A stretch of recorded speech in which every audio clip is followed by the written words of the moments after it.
right? Um, look that up.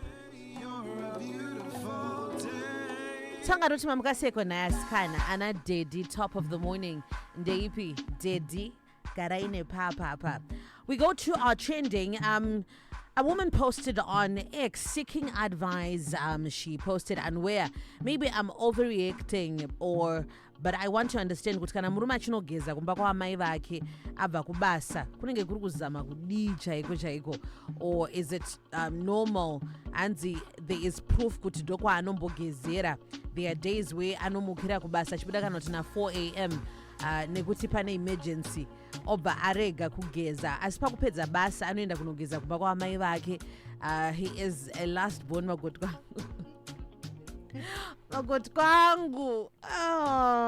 kwangu yeye apa tonembosumukai magoti kwangu ese sumukai magoti kwangu ana Dedi wangu agara sumukai toni hanzi asi pakupedza basa anoenda kunogeza kumba kwaamai vake. He's the last born vangori true nesister yake apa iwe unenge watoti ndiise mvura yekugeza imwe wangu asi unongonzi ndageza kwamama. And is it normal because pamwe pachona ndikanoswerako kana auya kuzondipick after work kuti tiende kumba amweni vanototi tikuisire mvura mugezere and vanoita kakutomanikidzira like vari kuzama kuda kudii and ini wacho I make sure andimboregi kumisirawo mvura yekugeza pese but unozongonzwa akutongoti ndageza hanzi ndoita sei. Want to hear your take on this. You know, in terms of parent-child dependency, where do we draw the line? Kutorumurika chaiko zvofamba sei zvinhu zvakadai kuti kwaari pamwe asitombona seissue ndazofanira kwamama ndikageza aiwa itori issue kana ei sweetie augezire kwamama, you know, like chi let's hear pamwe hatone paine problem apa mama wacho nawo asati vatomurumura kuza unenge uchitobvunza kuti tikuisire mvura here mwana wamama 0772162651. Lewe, good morning. Morning, how are you? I'm good, thank you. Vana Dedi zvokunzi garai vanoda kupota vachindikisirwa mvura yogeza. Kunzwa vana Dedi vanoda kupota vachindikisire mvura yogeza here. Yes. Saka zvino me as the wife, what then becomes my duty, my role? Kana uchinogezera kwamama unoti mama vafunge kuti kudii. And it looks like mama vatori comfortable. I don't think mama will even ask kuti se uri kuuya uchizogezera kuno because ndo vanotooffer chero murora aripo. It's become so normal kwavari. Haisi secret. Mwana wangu akabva kubasa anofarira kutanga freshen up before anything else. Asati apika mukadzi wake, he wants to freshen up.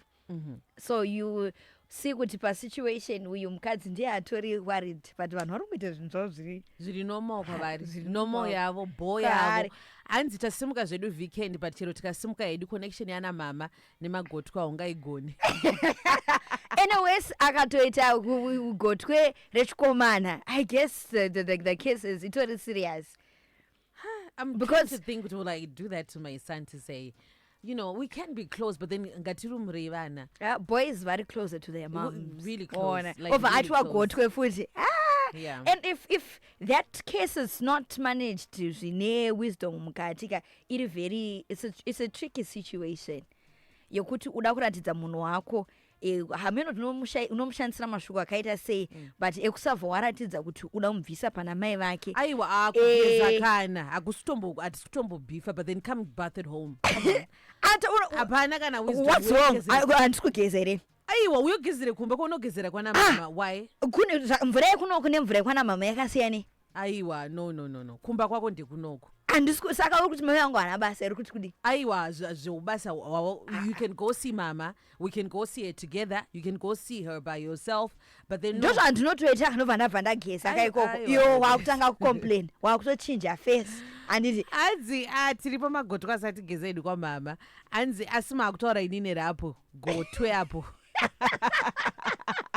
Munotondogeza kana because now I'm thinking for my duties as a wife and there's pleasure in kuisira murume wako mvura tauro nesipo rekugeza uchimonitor zvaanopfeka nekuaina nekudi then kana mumwe munhu akukutorera that privilege and not kuti mumwe munhu kovhigwe mai kovhiro mai vake Yes. handi watoona kuti patone terminology torong ipapo ka yekuti ukatoda kutoadresa nyaya yehovha kuti unobva wanogeza kumwe kunhu inoona kutozokutenera back wauti mwe kunhu kuramba kwedu kwanakakurira kwakumwe kunhu aiwa guys kani because in this case akasatotaura achifunga kuti zvinochinja hazvife zvakachinja. These people are so comfortable chero iwo uripo havana kana nyadzi. Yes, yeah. So you need So to talk I about think it it. needs to be addressed, not in a way yekuti wakumutuka, but then in a way yekutoti zvokuti ugezere kwana mama azvibude kana wapedza basa Kana uchida zvibude uri kuda kuedza uya kuti ugezere kumba and then that's it, full stop. Ukaona achiramba achiinsista then zvako harizvo ende oramba uchitongobhoika nawo and saka then uri that's kuti it. ndisaende kwana mama Aya kwana mama enda but then unouya uchigezera kuno kunenda tokuisira wobva vandiisira mvura pandopfuura munhu ngaagezere kumba kwake hanzi hapana nyaya apa kutsvaga pamuromo kushuwira maproblem. The important issues than this petty issue. Guys, are you saying this is a very issue? Every time when I go to ndageza kwana mama we all gezere kumba. So in marriage there are things that may actually then seem petty, like small. Kana uchitaura iri nyaya kuti naimi, but then uri mukati momo otoona kuti it's not small. It's not small. It's not small. It's a big issue. Ukabika ubva ati ndatodya kudhara. Zvakafanira kuuya kugara wakaguta uri marriage. It's a big issue, eh? Wadya kupi? Kwa mama. And the profit uripo, like I think not yekutofungira kuti mwari kugeza kwegirlfriend whatever. No, kwa mama. Eni mama vatorina basa chero ndiripo vandoisa mvura yekugeza imunofara inodziya ka hanzi sure ina hangu I don't see problem kana kuri kwa mama zvemashua guys. That's where the problem is. So that's chero kuri kwa mama zvemashua there is a problem. You can't be going there and bathing there like all the time. No. That is all inodziya effort. Yes. For me it's effort. Unoona effort yakaoma pakungobudisa munhu yekuti angoti ndageza ikoko waichifanisa message oraiti ndisabhoilisa mvura tamisa magetsi ne. Yes, 0772162651. Weekend hanzi unogezerekiwe kwa mama. That's a good question. Yes, 07 kwa mama some days if I wake up really early and then zvekuma 4 am iwewe nemurume munyoru makapa munomukira pese unogezera kwa mama guys. Because ndozosvika side kunokuka zuva rabuda kakudzirira obva wagezera kwa mama.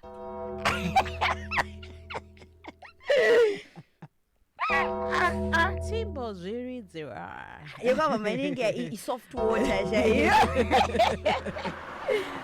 Marondera, are you ready? Something big is coming your way. Electrosale